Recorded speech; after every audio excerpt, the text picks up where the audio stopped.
વ્યક્તિત્વ વિકાસ નામનું એક પુસ્તક છે મારા હાથમાં, રોહિત પટેલ દ્વારા લેખિત છે.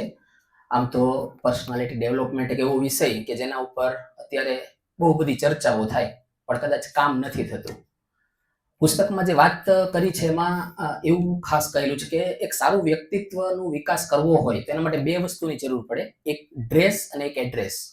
ડ્રેસ એટલે કે આપણું વસ્ત્ર, આપણું પરિધાન, આપણી જે આઉટસાઇડર છે, બાહ્ય વ્યક્તિત્વ, જે આપણું બહારનો ભાગ છે, એના ઉપર આપણે કામ કરવું પડે. અને બીજું છે આપણી ઇનર સાઇડ, કે જેમાં આપણી ભાષા છે, શૈલી છે, આપણો સ્વભાવ છે, આના ઉપર કામ કરવું પડે. આ બંને વસ્તુ ઉપર જો કામ થશે તો આપણું જે વ્યક્તિત્વ છે એ આપણે સમાજમાં સારી રીતે પ્રેઝન્ટ કરી શકીશું.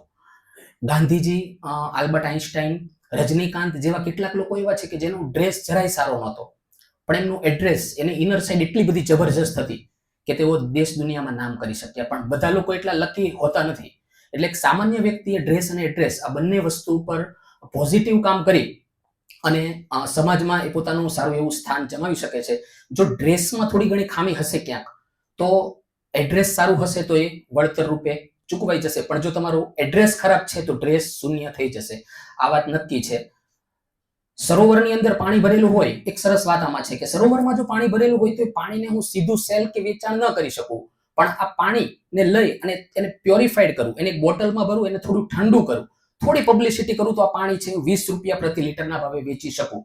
ઈશ્વરે આપણને જે વ્યક્તિત્વ આપ્યું છે એ બધાને લગભગ એક સરખું આપ્યું છે, પણ જો એ વ્યક્તિત્વ ઉપર આપણે થોડું કામ કરીએ તો આ કામ કરી અને આપણે સમાજમાં એક સારું એવું સ્થાન મેળવી શકીએ.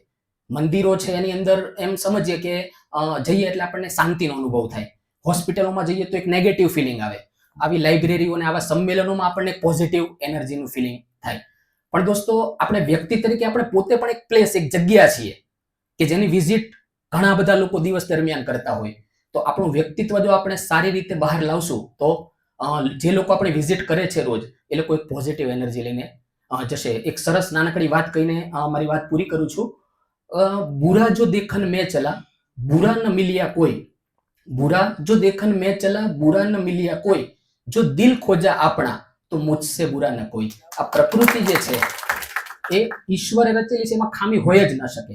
જો ક્યાંક ખામી છે, ક્યાંક ફોલ્ટ છે, તો એ મારામાં છે અને એનો સુધાર એટલે રોહિત પટેલ દ્વારા લિખિત આ સરસ મજાનું પુસ્તક વ્યક્તિત્વ વિકાસ. એક વખત અચૂક વિઝિટ કરશો એવી આશા સાથે. Thank you.